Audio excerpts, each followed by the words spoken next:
Blairing Out with Eric Blair show backstage at the second annual Dime Bash, with all proceeds going to the Ronnie James Dio Stand Up and Shout Cancer Fund. And nobody knew Dio better than this man right here, Trunk, host of VH1's That Metal Show. Thanks for having me. It's good to see you again. What does this mean to you? Why is this event important tonight?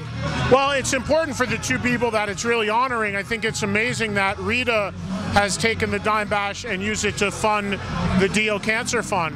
I was very involved and have been involved with Wendy and trying to help out the things that she's doing with Ronnie's memory, having hosted his memorial. Just a month ago, I hosted the dinner in his honor at the Playboy Mansion, which is a fundraiser. And this tonight is great to host because it's remembering Dime, it's remembering Ronnie.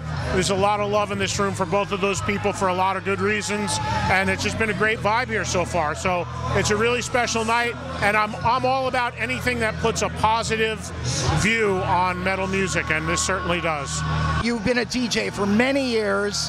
As a kid, you worked at a record store, and across from that record store, there was a radio station, and you bugged them every day to let you do your gig there. And eventually they succumbed to your persistence. But one of the things people may not know is that you worked for Megaforce. You were vice president at 25 years old for Megaforce Records, and you signed a lot of bands during your time there. So this is probably part and parcel where this love for metal comes from. You are right in the heart of it. Well, thanks. I mean, I've dedicated my entire life to this music, right from high school on. It was always driven by the fact that I wanted to find ways to promote it and get it out there, and all these bands I loved were marginalized and I thought underappreciated, and they weren't getting the airplay and the exposure I thought they deserved. So my whole goal was to find ways that I could share this music with people. So right out of high school, it was doing radio, it was writing, it was working in a record store, and then from 86 to 90, I got the gig with Megaforce, rose up through the ranks there on the industry side, and did a lot of different things on the record industry side of things, and I really enjoyed that experience. And then it was around 1994, I always did radio from day one, and I still do 2 radio shows to this day, but 94 my radio show moved from New Jersey, a smaller station in New Jersey, to New York City radio, which is the biggest market obviously. So that's when things changed, and I really put my focus into having the platform to be able to expose this music and make a difference and help sell it and help expose it. Because when you get to a big market and a big reach like that, then you can really see some impact. So it's encouraging that I'd finally reached that level, and I stayed in it ever since.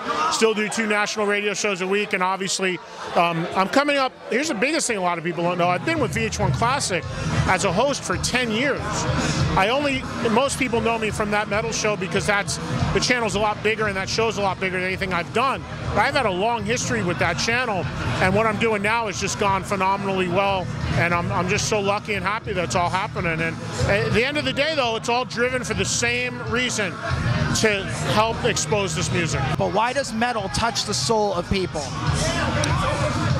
I just think that the people that are into, hard rock and metal music it's in their blood. I mean, it's not. You don't really get into this music like, maybe with pop music or dance music or R&B or something. You get into it because you heard a hit record and you kind of like the hit song, and but then you've moved on to something else because something else. With metal, it's not about one hit song or anything. It's about the experience, the passion. There's something in that music that really moves you. It's kind of hard to put your finger on, but it's really, it's ingrained in you. It's not just about a hit song or one band. It's about the whole genre. There's something sonically in that music that really inspires a passion and a camaraderie with other people that are into it. I think more so than a lot of other styles of music. And there's a great loyalty. It's not flavor of the week. Sometimes it gets more popular than others, but it's always there. There's always a great passion for it. Now we know you love UFO, and Strangers in the Night, that album changed my life too. But if there was only one UFO song that you could listen to, what UFO song would it be? the live version of Love to Love. Because Love to Love is like, I mean, so many people have favorite songs, favorite this, favorite that. It's very hard for me to do that, but Stranger Than Night was reissued about 3 years ago. And in the liner notes, Steve Harris wrote the liner notes from Iron Maiden. And he wrote about Love to Love, and he said, every time I hear it, no matter how many hundreds of times, I get goosebumps when I hear Love to Love. And I have the same, it has the same effect on me.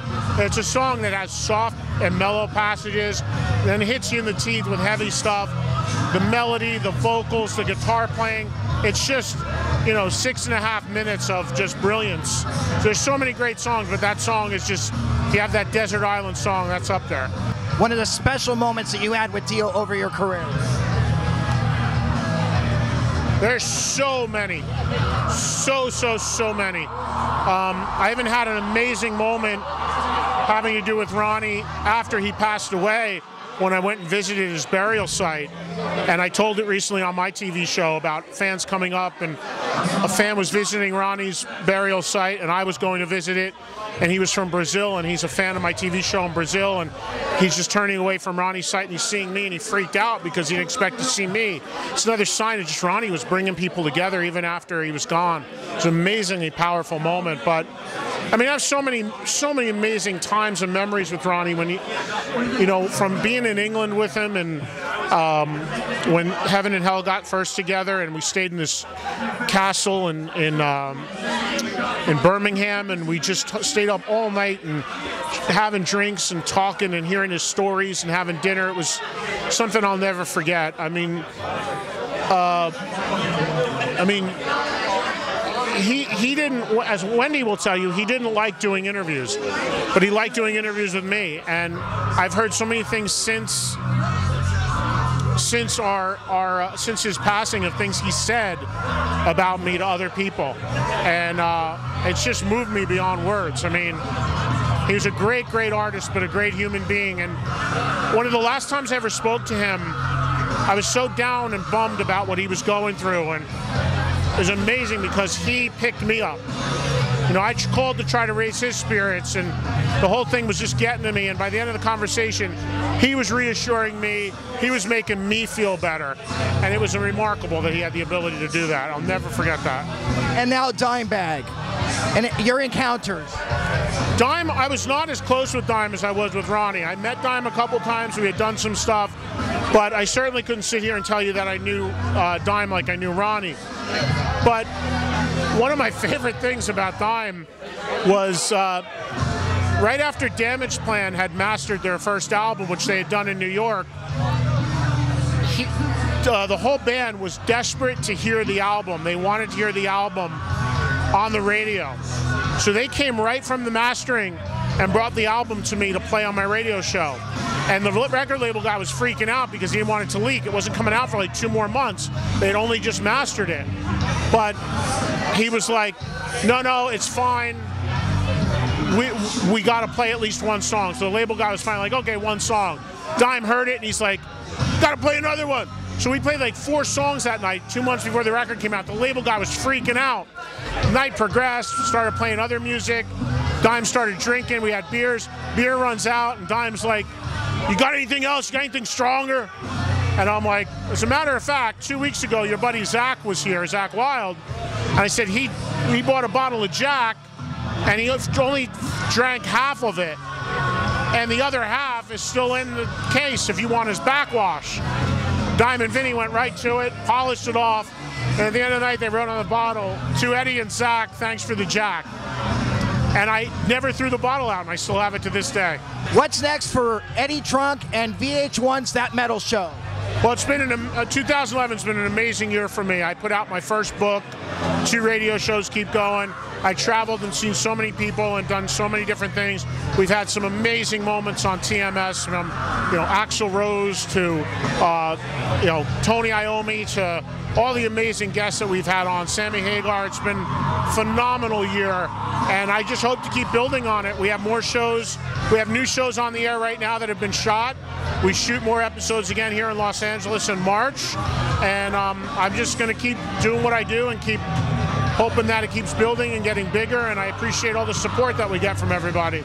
Sweet. Eddie Trunk, thank you for being on the Blairing Out with Eric Blair show.